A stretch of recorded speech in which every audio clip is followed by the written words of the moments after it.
will start today with our first speaker, Athanasia Houvarda. So Athanasia reminds everyone that virtual meetings have entered our life and are here to stay, like you are today with us.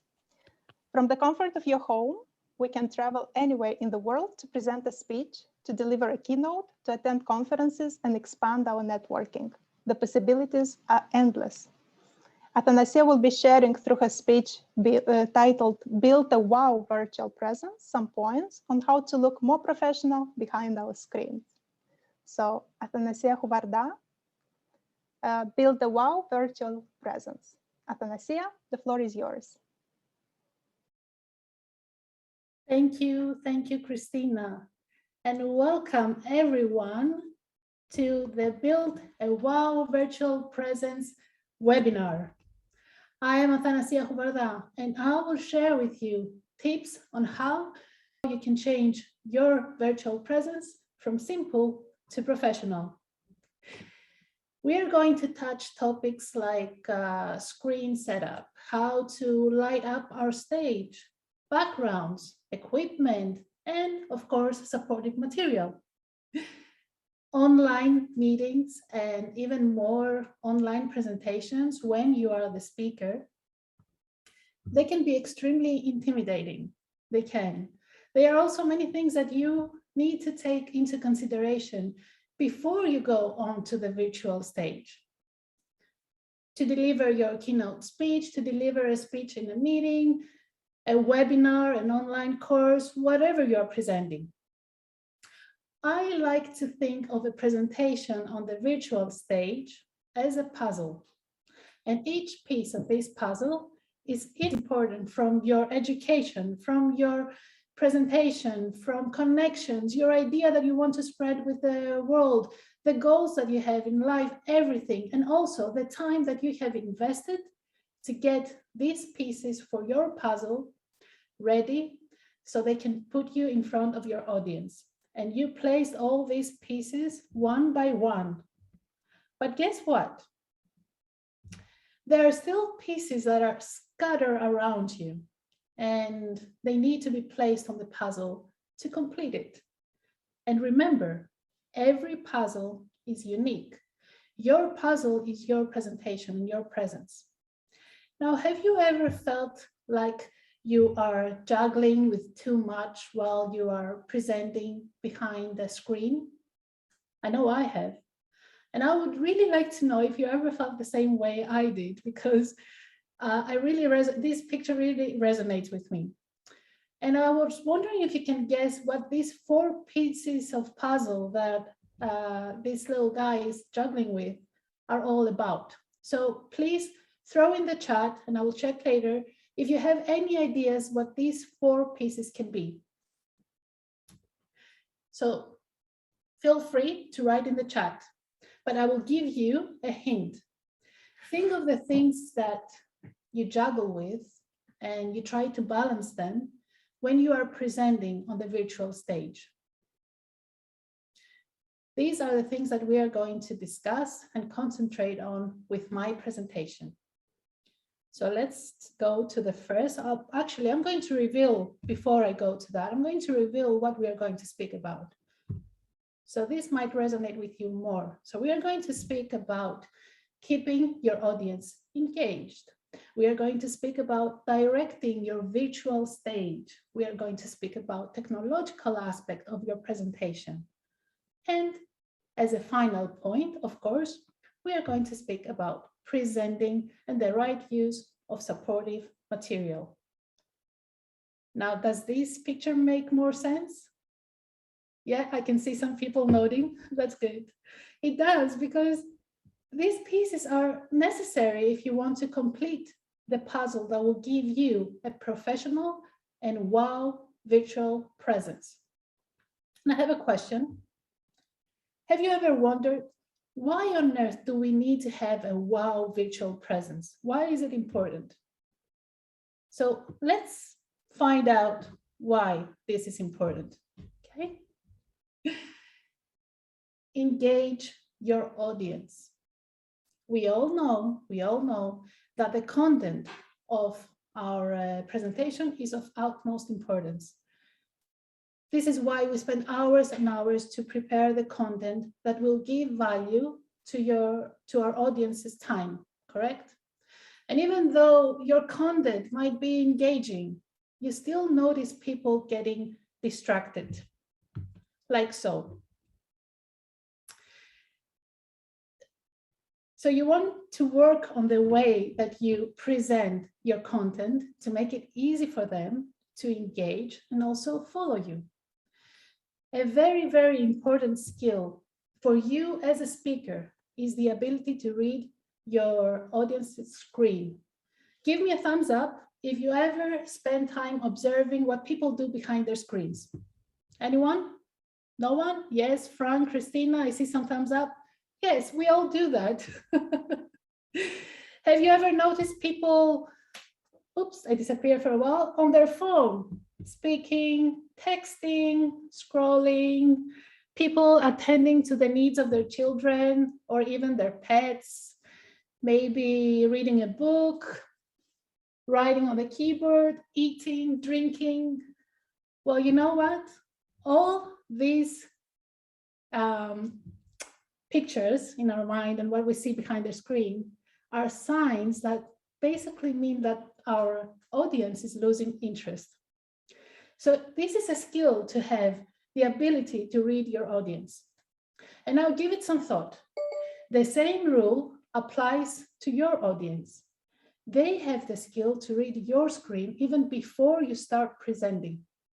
And I want you to take a minute and look at your screen right now and think for a while, what does your screen say about you? Take a moment and see. Okay, so keep that thought and let's see what we can change at the end. So are you ready now to stage your space? You can be your own director when it comes to setting up your stage. And I will give you a few very important guidelines, and I will share with you some pictures to see the difference. Extremely, extremely important and easy actually to change. Have your camera on eye level. You hear this all the time.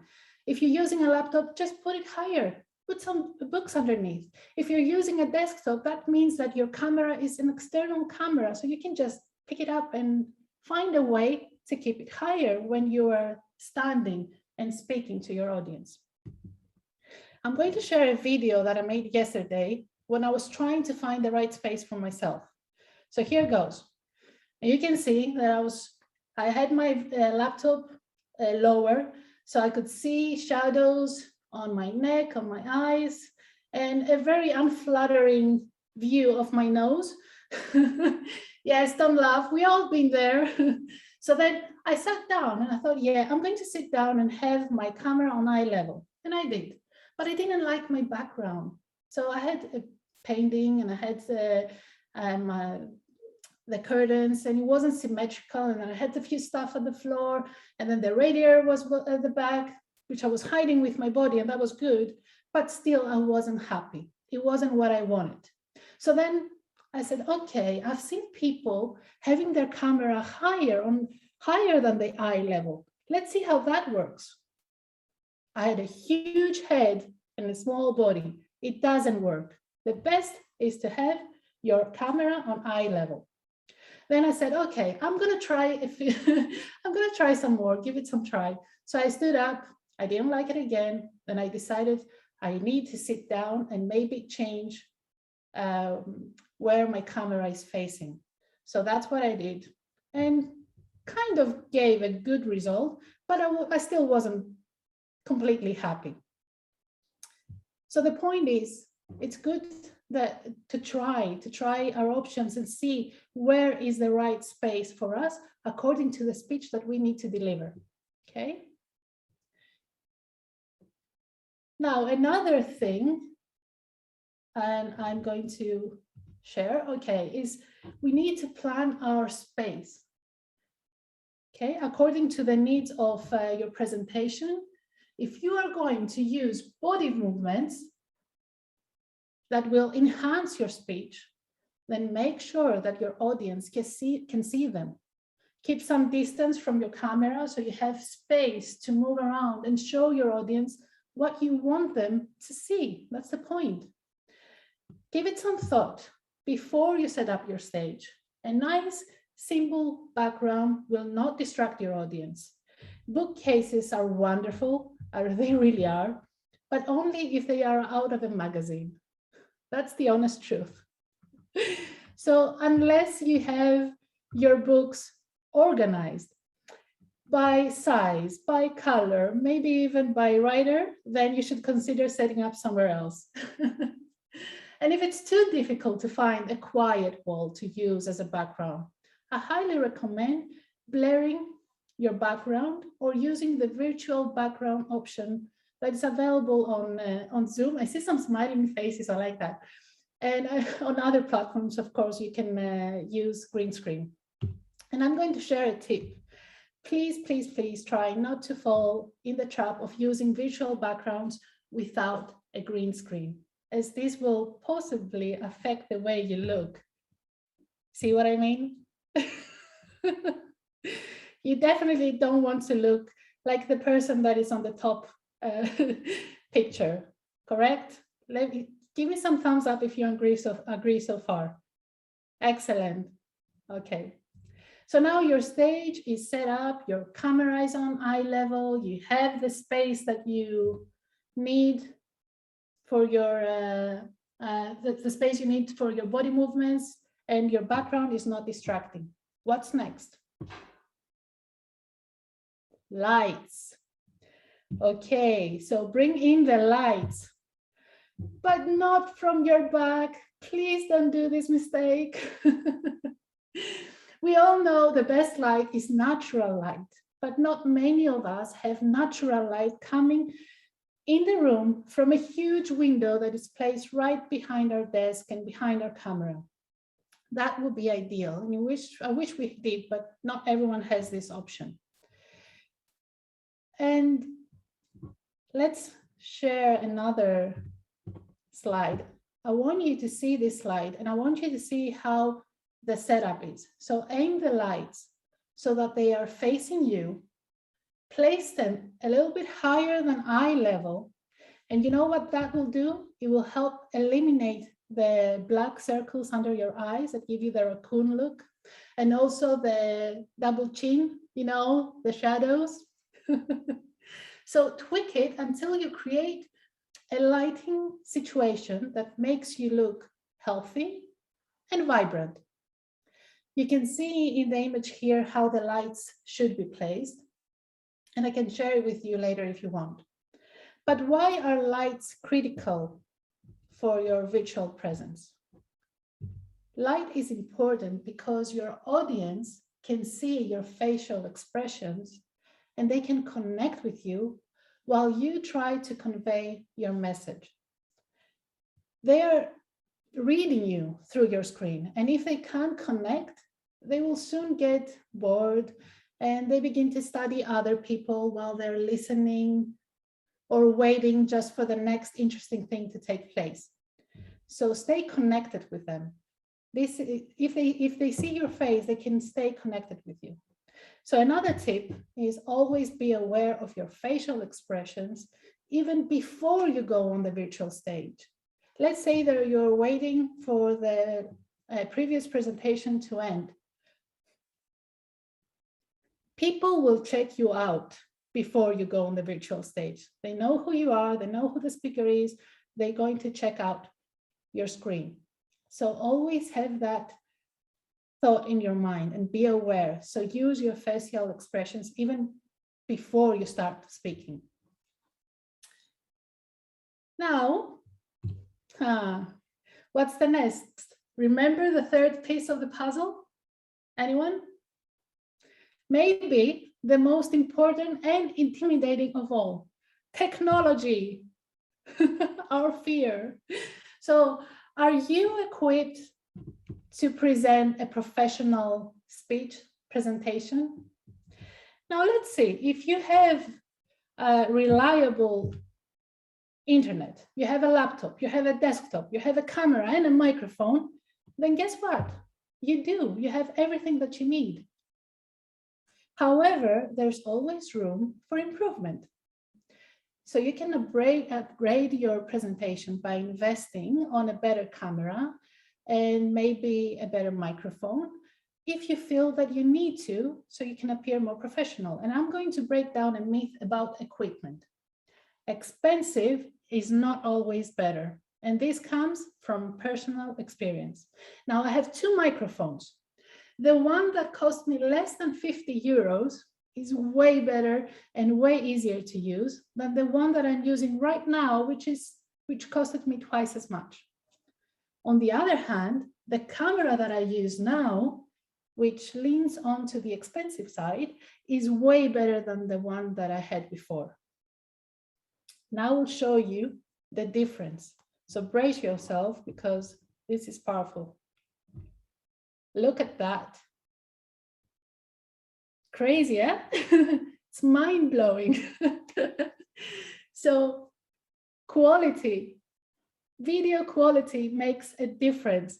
And I'm going to quickly share the camera that I'm using now for my presentation. So I'm going to turn it off because I'm so excited and I want to show it to you.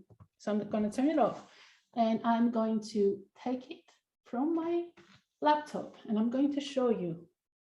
So you see, this is my camera. And the amazing thing about it is that it clips on the screen and you can adjust it. You can bring it down so you have it right in the center of your screen and you can see everyone while you're looking directly into their eyes. Amazing. I love it. So for those who are interested in this camera, the name is Sender Cam. Okay, let's turn it on because we don't like the one that I had before. Better, okay. Okay, I need to adjust it. See, these minor details make all the difference.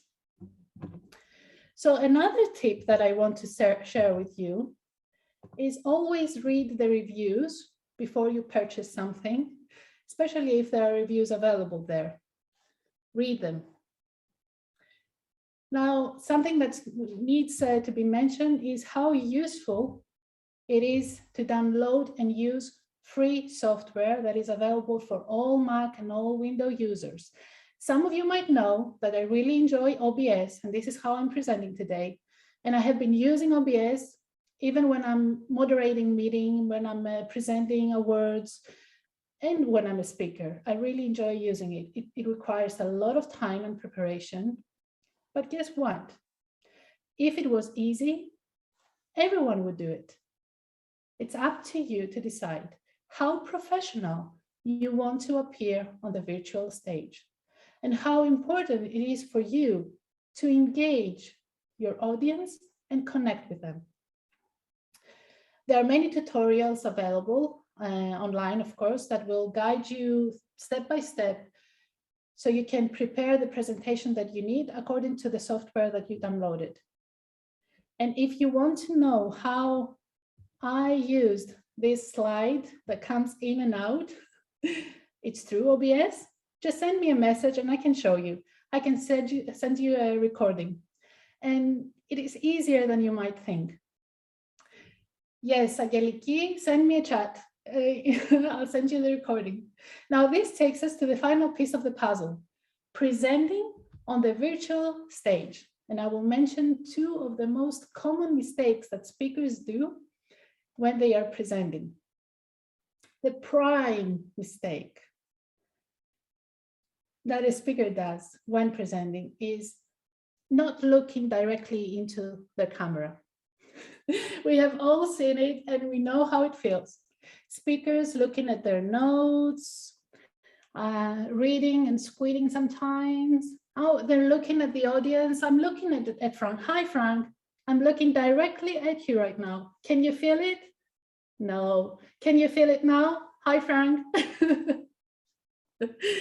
So if you want to make eye contact with your audience and you want to see them into their eyes, look directly into your camera.